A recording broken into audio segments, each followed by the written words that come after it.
Salatullah salamullah ala Taha Rasulillah. Salatullah salamullah ala Yasin Habibillah.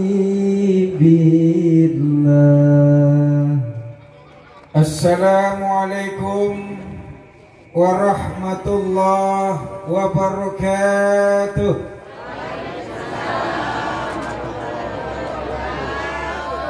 Buah cereme dicampur buah salak. Jamaah rame jawab salam ora kompak. Bu, jawab salam yang semangat dan keras ya Bu ya. Daun salam tumbuh di pohon serikaya. Yang jawab salam saya doain dapat mantu orang kaya. Kompak situ mah. Amin sunnah, jawab salam wajib, jangan dibalik apa.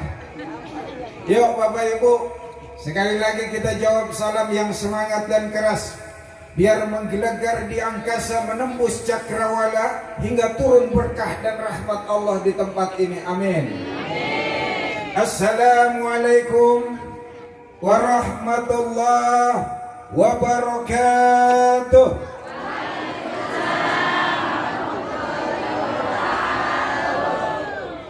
Bismillah walhamdulillah. Alhamdulillahilladzi bi ni'matihi tatimmus shalihat wa bi fadlihi tatanazzalul khairat wal barakat wa bi taufiqihi tatahaqqaqul maqasid wal ghayat. Wassalatu wassalamu ala sahibis syafaati wal mu'jizat wa ala alihi wa sahbihi dzawil hasanat. Amma ba'du. Yang saya muliakan dan saya hormati para alim ulama, para guru, para kiai, wabil khusus al-mukarram sahabat saya Kiai Haji Khairus Sholihin SHI selaku pengasuh pondok pesantren Darul Qura. Juga yang saya hormati Al-Mukarram Haji Muji Raharjo selaku Ketua Yayasan Darul Qura. Juga Kiai Enting, juga para guru, para kiai yang lainnya yang mohon maaf tidak dapat saya sebut dan rangkai nama serta gelarnya satu persatu. Tidak lupa pula Ketua Komisi 8 DPR RI Bapak Yandri Susanto dan Wali Kota Serang kita Haji Syafruddin yang baru saja meninggal. Kan harus ada kannya tuh. Ibu bapak hadirin yang dimuliakan oleh Allah Subhanahu wa Ta'ala, dalam pertemuan yang penuh berkah dan cerah ini saya ingin berbicara dua hal saja. Insya Allah dua hal ini selesai dalam waktu 5 menit. Lewat 1 jam. Boleh nggak? Boleh nggak? Nggak boleh kata Kiai Solihin, jangan lama-lama 40 menit aja katanya. Lagi COVID soalnya. Mudah-mudahan sehat semuanya di sini. Amin. Yang pertama, Bapak Ibu sekalian, di malam yang penuh berkah dan cerah ini, mari kita jaga dan tingkatkan kualitas iman kita. Kenapa? Karena di tengah-tengah zaman modern seperti saat ini, di tengah-tengah zaman kalau kata anak muda begitu, di zaman iman mendapat tantangan dan ujian yang cukup serius. Bertambah berat iman ketika globalisasi, modernisasi diboncengi oleh yang namanya pemikiran yang sesat. Sekularisme, liberalisme, komunisme. Ini yang menggeser dan merubah akidah generasi kita. Dulu umat Islam bisa pindah akidah hanya diiming-imingi sembako dan Indomie. Betul. Tapi hari ini modus mereka udah berganti, tidak lagi dengan Indomie dan sembako. Sebab mereka hari ini sudah sadar bahwa ekonomi umat Islam telah maju. Umat Islam ekonominya telah membaik. Bahkan belum lama pemerintah kita mengeluarkan rilis bahwa tingkat kemiskinan di Indonesia telah menurun. Saya cek ternyata benar Bapak Ibu. Tingkat kemiskinan di Indonesia telah menurun. Menurun dari ayah ke anaknya. Turun dari anak ke cucunya. Mereka tidak lagi mengiming-imingi sekardus Indomie, sekantung sembako. Sebab mereka sadar hari ini umat Islam telah cerdas bahwa yang namanya iman mahal harganya. Betul. Apaan? Saya ulang lagi. Hari ini mereka sadar bahwa umat Islam telah paham yang namanya iman mahal harganya. Betul. Jangankan sembako, jangankan Indomie, dengan emas sepenuh bumi masih mahal iman kita. Betul. Nih ibu di sini ada nggak yang pakai anting beratnya 10 kilo? Jalannya nyengser gini. Jangankan emas 10 kilo, emas sepenuh bumi masih mahal iman kita. Jangankan iman, sehat aja mahal sehat. Benar nggak Bu? Ibu-ibu mau saya kasih uang 100 juta, matanya saya ambil dua-duanya. Jangankan iman, sehat aja mahal. Oh dulu ada artis pembawa acara dahsyat dirawat di rumah sakit Singapura setahun menghabiskan uang 20 miliar lebih.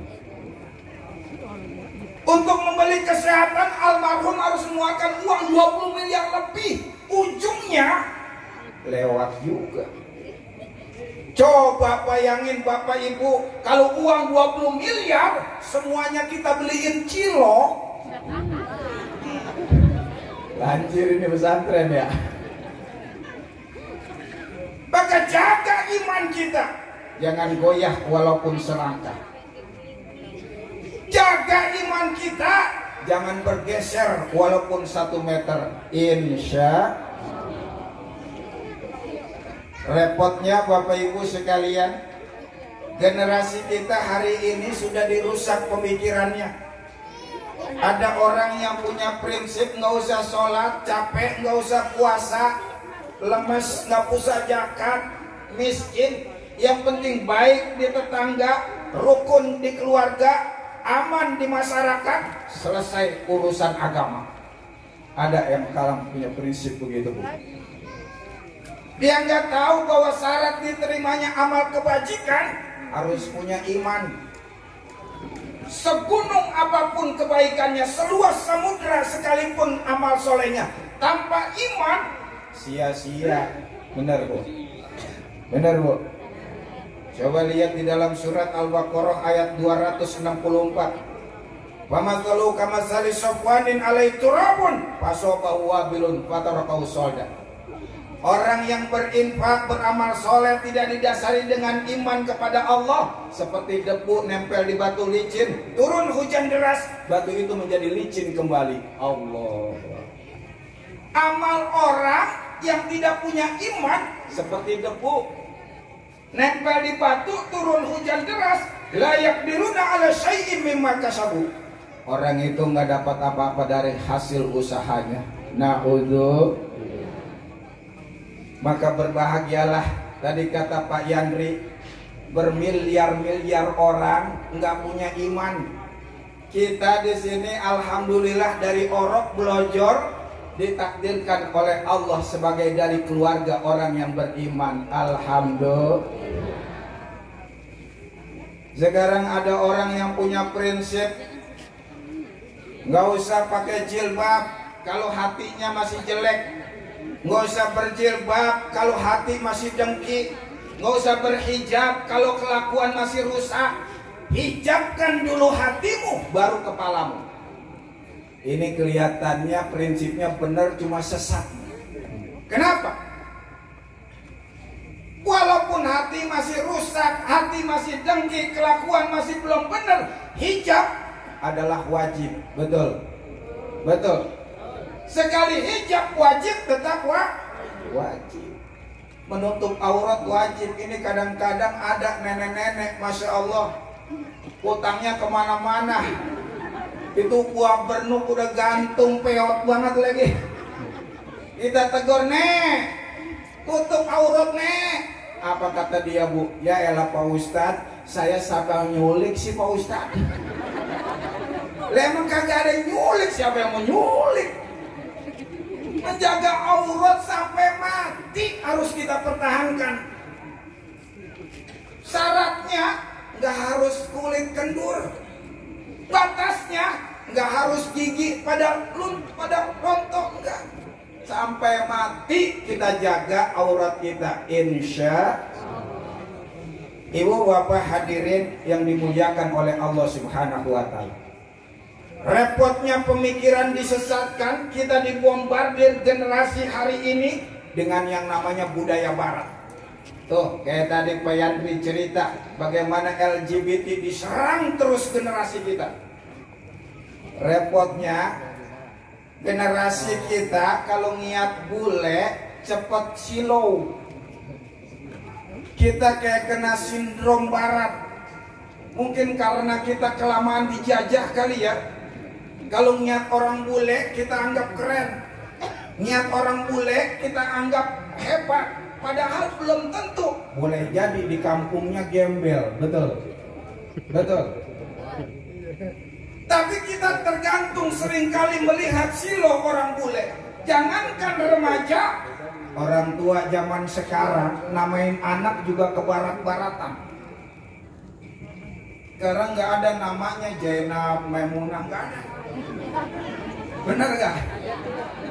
Maunya ke barat-baratan anak orang tua zaman sekarang.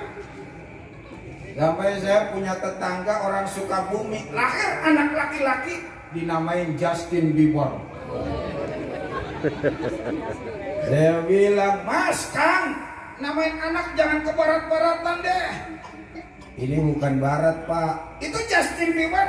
Ini singkatan Pak. Singkatan apa? Justin itu saya jajah, istri saya Titin. Jajah sama Titin jadi Justin Pak.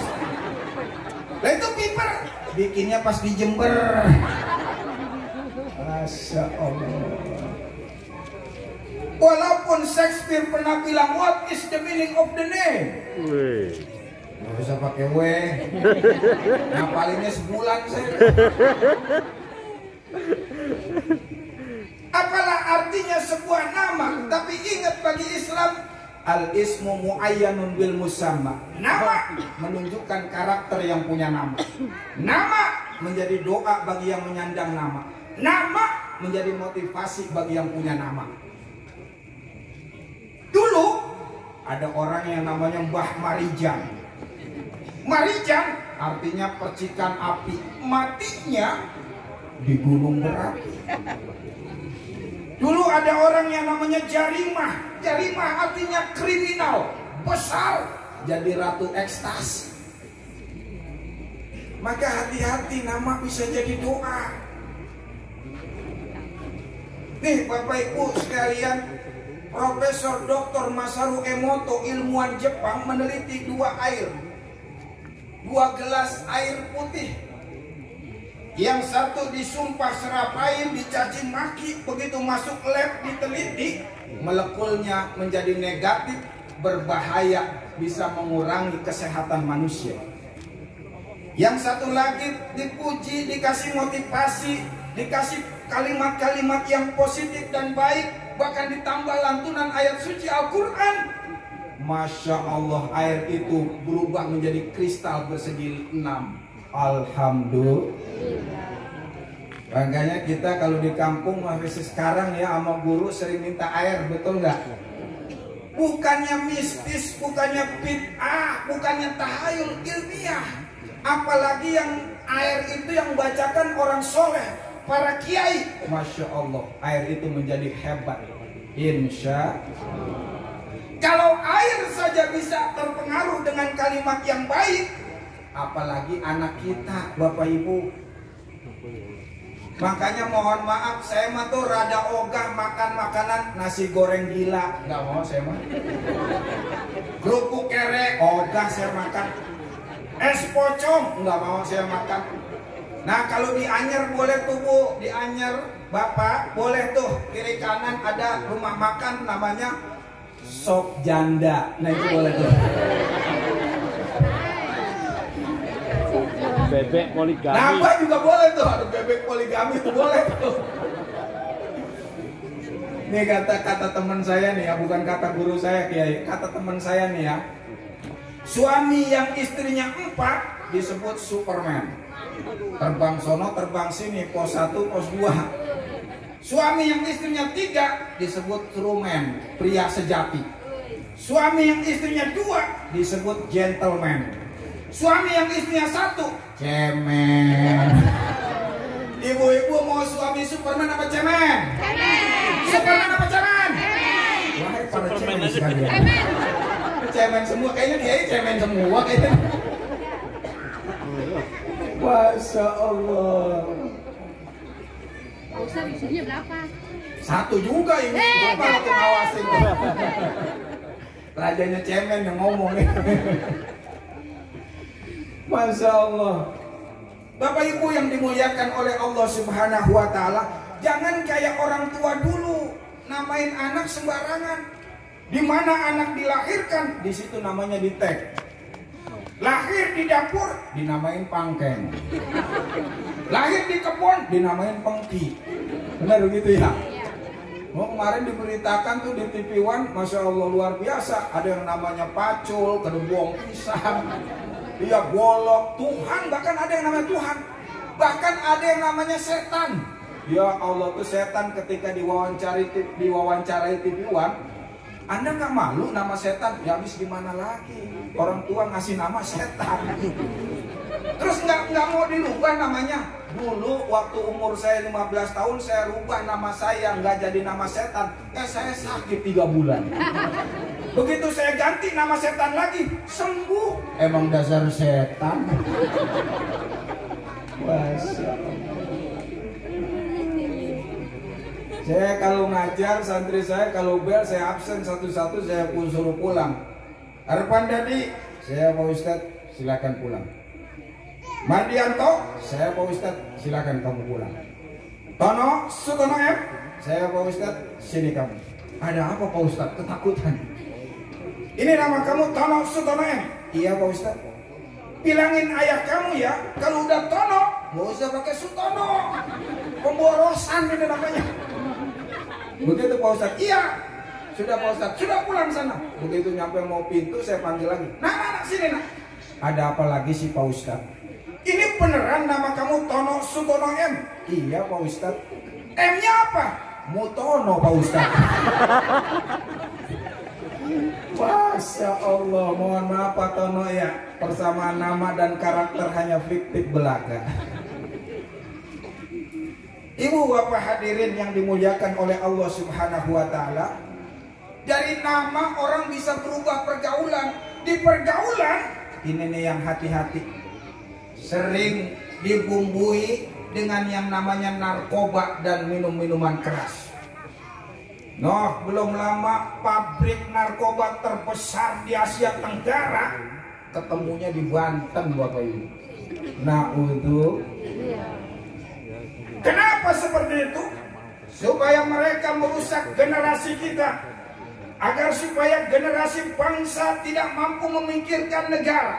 Jangankan memikirkan masyarakat dan umat, memikirkan dirinya saja nggak becus alias jadi generasi teler. Nah, itu. Maka ini banyak pemuda nih, saya senang sekali nih. Karena di kampung 10-20 tahun ke depan adalah tergantung para pemudanya.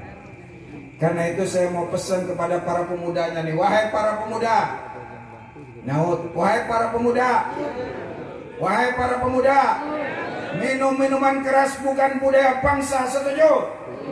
Wahai pemuda, minum minuman keras, narkoba bukan budaya Islam, setuju? Jauhkan miras, campakkan narkoba, setuju?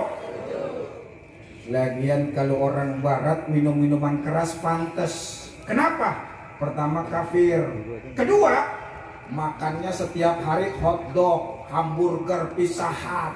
Maka begitu mabuk, muntah, keluarnya keju. Nih orang Kemang Belagu mabuk. Setiap hari sarapannya nasi uduk sama urap. Begitu mabuk, muntah, keluar toge. Kagak keren banget dah, jangan sampai pada mabuk dah anak muda sini mah, insya.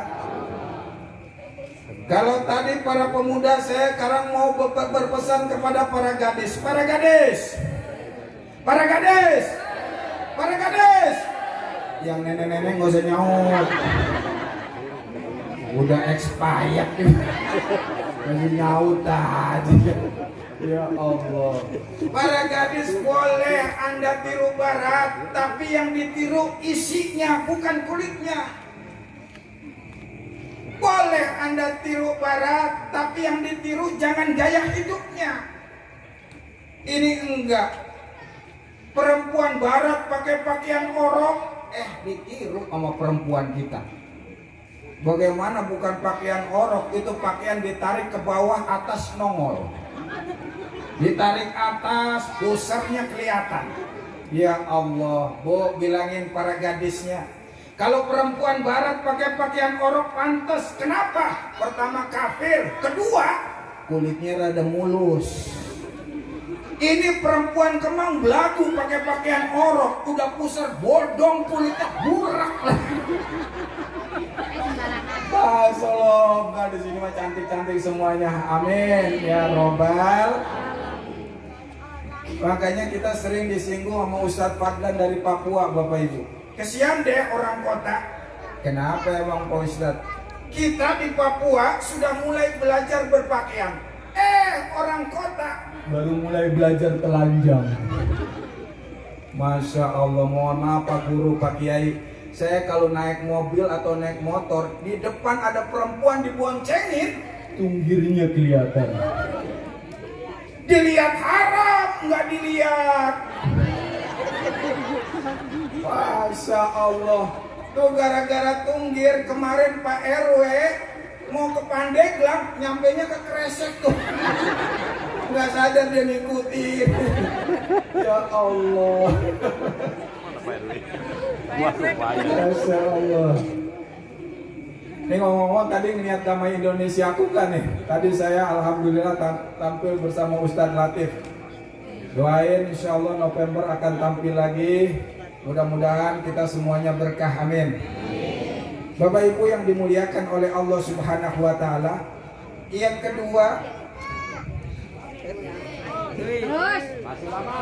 ya gue ngeliat jam doang, emang gak boleh apa? Lah ceramah capek, emang gak capek apa? Ini main semuanya nih. Kaki jaga keseimbangan, tangan isyarat, otak muter, mulut bacot. Lu enak terus. Ini Pak jamaah yang model begini nih yang bikin Ustadz cepet mampus. Itu teler begini terus. Ya Allah, insya Allah berkah semuanya, amin. Rasulullah Shallallahu Alaihi Wasallam adalah sosok yang bisa dan patut ditiru oleh semua umat, semua orang, siapapun dia, apapun profesinya. Karena apa? Karena Rasul seorang nabi sekaligus suami, Rasul seorang pedagang sekaligus panglima perang. Beliau manusia biasa tapi juga pemimpin negara. Alhamdulillah. Tapi setidaknya ada 3 hal yang bisa kita tiru. Apa itu?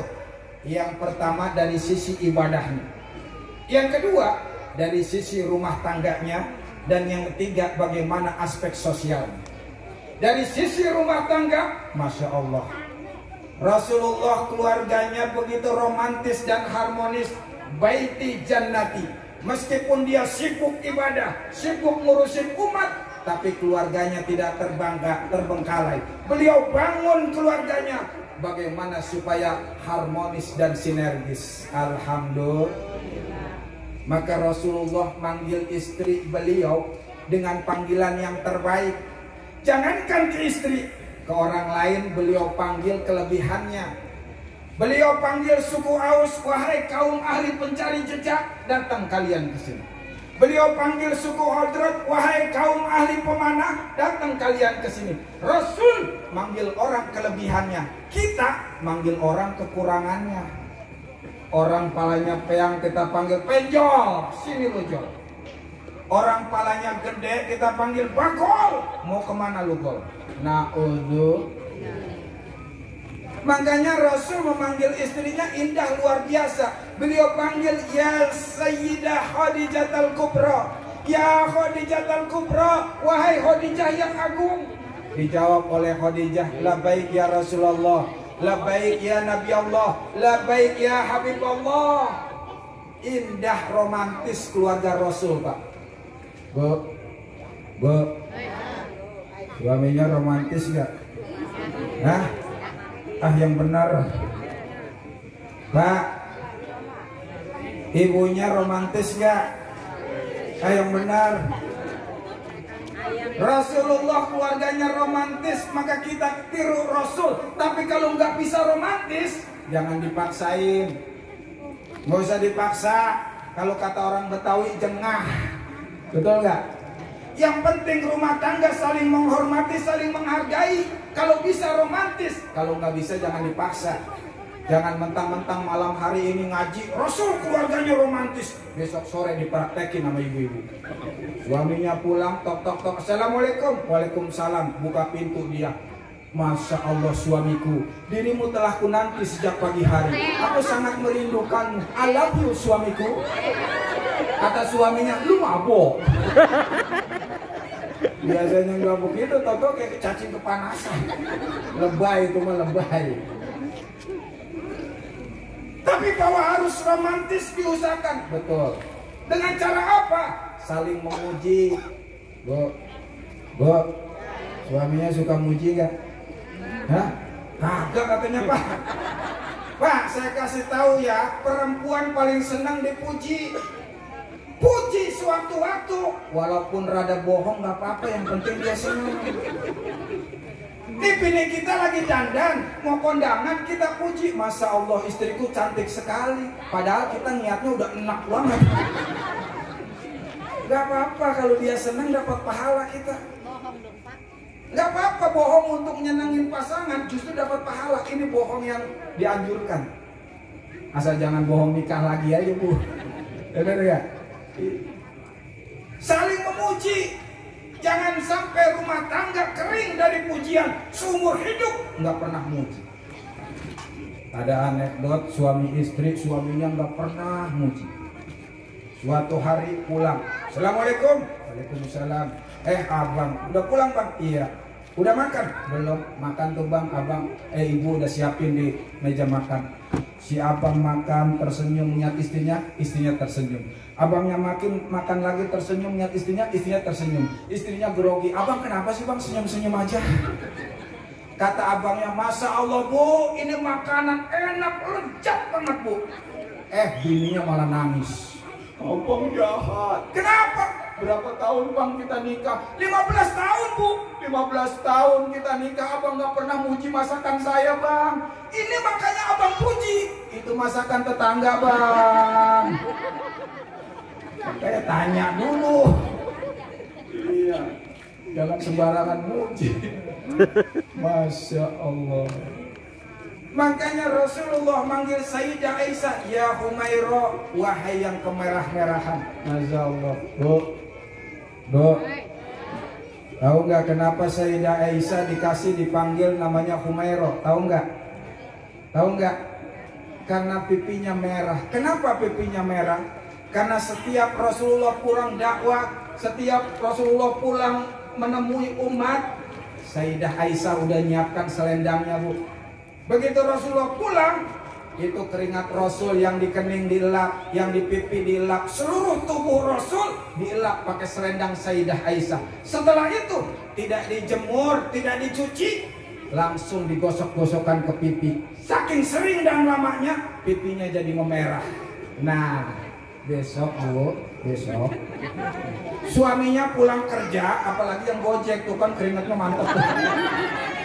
Begitu pulang, assalamualaikum, duduk bang, ngapain sebentar, ambil selendang ibu. Itu keringat suami yang di jidat dilap, yang diketek dilap juga Bu, yang di selangkangan dilap juga Bu. Setelah itu jangan dicuci, jangan dijemur, langsung gosok-gosok ke pipi ibu. 3 hari begitu, budigan pipi situ. Lah keringat Rasul mau disamain sama kulit apa keringat suami ibu, beda keles. Masya Allah, luar biasa. Apa sih rahasianya rumah tangga Rasul bisa langgeng dan harmonis? Karena saling menghargai, saling memuji, saling menghormati, dan yang penting lagi tidak saling berbantah-bantahan, saling nyari kekurangan. Tuh, Bu, ini repotnya perempuan, mohon maaf Pak. Katanya mulutnya 2. Makanya menurut survei, laki-laki sehari semalam bicara cuma 7.000 kata, tapi perempuan sehari semalam 20.000 kata. Makanya ibu-ibu kalau WA suaminya panjang banget, terus suaminya jawab iya, nggak usah marah, laki emang begitu, pelit omongan. Bahkan ibu kadang-kadang WA panjang banget sampai 2 halaman, suami jawabnya cuma 1 huruf, iya. Bener gak? Iya. Kenapa? Karena laki keturunan Adam. Kita ngomong Adam, mulut mingkem, Adam. Perempuan keturunan Hawa, ngomong Hawa, mulut mangap, Hawa. Makanya Kiai, Bapak, Ibu, kalau ada laki-laki lewat depan rumah saya tanya, jawabnya singkat. PRT, dari mana PRT? Dari depan Pak Ustadz. Habis ngapain? Beli rokok sama kopi. Udah segitu doang. Tapi Pak, kalau perempuan ditanya, saya tanya 1 ayat, dijawab 12 surat. Bu, dari mana Bu? Masya Allah Pak Ustadz, saya dari Pasar Cikupa. Itu Pasar Cikupa, Masya Allah katanya pasar modern, tapi beceknya luar biasa Pak Ustadz. Manaan barang-barang semua mahal semuanya Pak Ustadz. Lagi kopi tuh gini Pak Ustadz, jengkol Pak Ustadz, jengkol 200.000 sekilo Pak Ustadz. Saya sama suami saya dikasih 50.000. Mana cukup Pak Ustadz? Mikir Pak Ustadz, mikir. Nah, saya nanya sudah mikir. Kapok saya nggak mau nanya lagi. Ya Allah. Makanya mohon maaf, rumah tangga rata-rata yang meninggal duluan suaminya. Beneran ini. Kenapa? Ternyata menurut survei 80% laki-laki meninggal duluan karena 80% istrinya cerewet. Hati-hati tuh. Oh berarti si Anu cerewet itu, masih ada 20% lagi. Di mana suami nggak stres, sekarang nyari uang susah, suami udah berangkat gelap, pulang gelap, sampai anaknya kalau ditanya bapak mana, Allah gelap, pulang gelap, pergi gelap.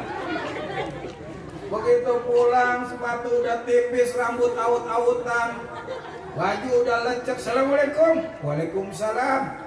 Yang ditanya udah makan belum? Bukan itu yang ditanya. Dapat duit bang? Ya mohon maaf Bu, nggak dapat. Goblok banget lo bang. Jangan pulang sekalian. Udah pulang seharian nggak bawa duit. Lu mah kalah sama monyet bang. Lah monyet 5 menit 200.000. Lu dari pagi kagak dapat. Masya Allah, nyerocos terus tuh. Gimana nggak suami pusing, stres, stroke, mati. Ya Allah. Bu. Mau nggak saya kasih ilmunya biar supaya nggak cerewet? Mau nggak? Mau nggak? Yang keras mau nggak? Ini rahasia buat ibu-ibu sini aja ya yang datang ya. Jangan dikasih tahu yang lain ya. Supaya bini nggak cerewet, rahasianya supaya istri nggak cerewet. Ibu-ibu kalau dikasih uang belanja sebulan 200 juta, udah diem aja diam. Kamar aja dari kamar, kalau nggak ke mall udah diem aja. Enak nggak begitu Bu? Nggak ada yang amin. Kagak mungkin ya. Masih kasihnya 200.000. Pak, ya Allah tega amat Pak sama bini Pak. Itu 200.000 buat 1 tahun apa berapa? Masalah Pak. Kalau bini pengen cakep modalin, gimana Bu? Iya. Sekarang kosmetik perempuan mahal-mahal Pak. Iya, kosmetik perempuan mahal-mahal sekarang Pak. Wah, kalau penuh tuh apa namanya kaca hias tuh. Kan meja hias, kosmetiknya macam-macam Pak mereknya. Ada yang merek nyebelin. Merek cepluk, pipa, paralon. Wah, macam-macam dah itu. Iya. Ini kan cakep-cakep begini Pak, udah gak original. Udah dipermak tuh, udah semuanya dipermak. Perempuan paling takut sama tua sama keriput. Makanya mukanya cakep-cakep begini udah gak asli. Itu bibir dibetot, pipi disedot, alis dikerok, kemudian bulu mata dicabut, ditanemin alang-alang. Wah, macam-macam. Masya Allah, begitu ya. Ini suami pengen apa istri pengen cakep ngasih duit 25.000 doang. Bu, kenapa lu pergi ke salon dia? Nih uang 25.000, gua pengen banget niat lu kayak Syahrini. Lah 25.000 bini kayak Syahrini, Pak. Kebeli apa kosmetik? 25.000 paling kebeli pipa nomor 4. Bener gak Bu? Lebih nih pakai pipa nomor 4 dicium ngebul. Begitu besok bininya nyariin mau kondangan, bedak gua mana? Bedak gua mana? Nggak taunya dipakai main kerambul sama anaknya. Ya Allah, mudah-mudahan keluarganya langgeng semuanya di sini, amin. Ini ada anekdot sekali lagi Bu ya. Itu ada suami istri, bininya cerewet bang. Saking cerewetnya, tuh suami nggak tahan, bininya diikat di kursi, diceburin ke sumur mati di belakang rumah. Begitu siang, tenang gak ada perempuan. Sore, merdeka begini rasanya gak ada bini. Begitu Isya, udah mulai kesepian. Laki-laki Bu kalau ditinggal ke sehari aja udah stres Bu. Gak ada yang bikinin Indomie, gak ada yang bikinin kopi. Begitu laki-laki mah. Begitu tengah malam, bukan cuma kesepian tapi kedinginan. Akhirnya apa? Dia nggak kuat, akhirnya kemudian ke belakang rumah istrinya ditarik lagi. Begitu ditarik, yang nongol aki-aki. Kamu siapa? Aku jin penghuni sumur mati ini. Istriku mana? Ada di bawah. Kenapa kamu yang naik? Gua nggak tahan, bini lu cerewet banget. Lah jin aja nggak kuat. Coba gimana suami ibu itu? Ya Allah. Mudah-mudahan berkah semuanya ya. Mohon maaf, besok saya masih ada 3 lagi acara. Doain biar kita semuanya sehat, semuanya penuh berkah. Ampun para guru, para kiai, bukan saya menggurui, tapi saya diundang Al Mukarram sahabat saya. Mudah-mudahan ini terjalin silaturahim kita. Mudah-mudahan kita tidak hanya berjumpa di dunia, tapi juga berjumpa di surganya Allah Subhanahu wa Ta'ala. Terima kasih atas segala perhatian, mohon maaf atas segala kekurangan. Wallahu muwaffiq ila aqwamit thoriq. Wassalamualaikum warahmatullahi wabarakatuh.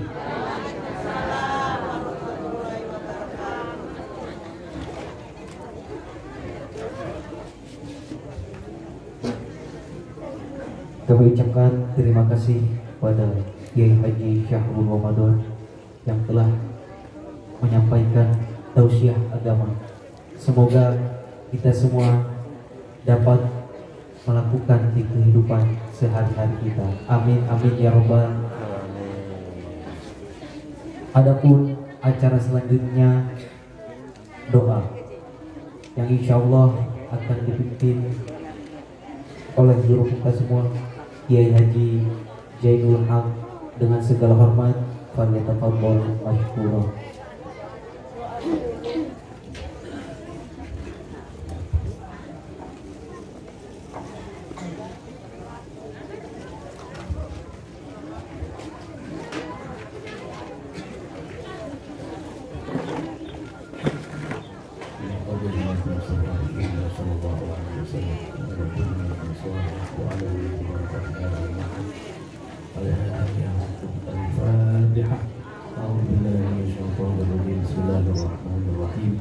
Alhamdulillahi rabbil alamin arrahmanir rahim maliki yaumiddin.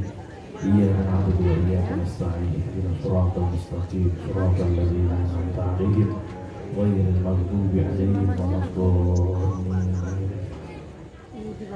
Bismillahirrahmanirrahim. Alhamdulillahi rabbil alamin. Allahumma lakal hamd wa ilaikal mushtaka wa antal musta'an wa 'alaikal tuqlan. ولا حول ولا قوة إلا بك يا الله يا أرحم الراحمين. حمدا يوافي نعمه ويكافئ مزيده. يا ربنا لك الحمد كما ينبغي بجلال وجهك ولعظيم سلطانك. اللهم صل على أفضل مخلوقاتك سيدنا محمد وعلى آله وصحبه أجمعين صلاة تنجينا بها من جميع الأهوال والآفات وتقضي لنا بها جميع الحاجات وتطهرنا بها من جميع السيئات وترفعنا بها عندك أعلى الدرجات وتبلغنا بها أقصى الغايات من جميع الخيرات في الحياة وبعد الممات. اللهم ربنا ظلمنا أنفسنا وإن لم تغفر لنا وترحمنا لنكونن من الخاسرين. اللهم اغفر لنا ولوالدينا وارحمهما كما ربيانا صغارا. اللهم لا تدع لنا في مجلسنا هذا ذنبا إلا غفرته ولا هما إلا فرجته ولا دينا إلا قضيته ولا مريضا إلا شفيته ولا عيبا إلا سترته ولا ضالا إلا هديته ولا حاجة من حوائج الدنيا والآخرة إلا قضيتها ويسرتها بكرمك وجودك يا الله يا أرحم الراحمين. اللهم اجعل القرآن لنا في الدنيا قرينا وفي القبر مونسا وإلى الجنة هاديا ودليلا ومن النار سترا وحجابا يا الله يا الله يا أرحم الراحمين. اللهم إنا نسألك السلامة في الدين والدنيا والآخرة ونسألك رزقا واسعا وعلما نافعا وشفاء من كل داء وسقم ونسألك تمام العافية ودوام العافية وعملا متقبلا وحسن الخاتمة. اللهم يسر لنا أمورنا من أمور الدنيا والآخرة واقض حوائجنا من حوائج الدنيا والآخرة. أعط كل واحد منا سؤله يا الله يا أرحم الراحمين. اللهم بارك هذا المعهد اللهم بارك هذا المعهد واجعل مديره وتلاميذه من عبادك الصالحين المتقين يا أرحم الراحمين. اجعل تلاميذه من النافعين بالدين والدنيا والآخرة. اللهم إنا نسألك علما نافعا اللهم إنا نسألك علما نافعا نسألك علما نافعا ونسألك السلامة يا الله يا أرحم الراحمين. اللهم انصرنا والمسلمين وسلمنا والمسلمين واعف عنا وعن المسلمين وقنا وإياهم شر مصائب الدنيا والدين. من أراد بالإسلام والمسلمين خيرا ووفقه إلى كل خير ومن أراد بالإسلام والمسلمين شرا فخذ أخذ عزيز مقتدر يا الله يا الله يا ذا الجلال والإكرام. ربنا آتنا في الدنيا حسنة وفي الآخرة حسنة وقنا عذاب النار. وصلى الله على سيدنا محمد النبي الأمي وعلى آله وصحبه وسلم والحمد لله رب العالمين. ربنا تقبل منا بركة سورة الفاتحة. أعوذ بالله من الشيطان الرجيم. بسم الله الرحمن الرحيم. الحمد لله رب العالمين الرحمن الرحيم مالك يوم الدين. إياك نعبد وإياك نستعين اهدنا الصراط المستقيم صراط الذين أنعمت عليهم غير المغضوب عليهم ولا الضالين. آمين آمين آمين. دعواهم سبحانك اللهم وتحيتهم فيها سلام وآخر دعواهم الحمد لله رب العالمين. اللهم صل وسلم على سيدنا محمد.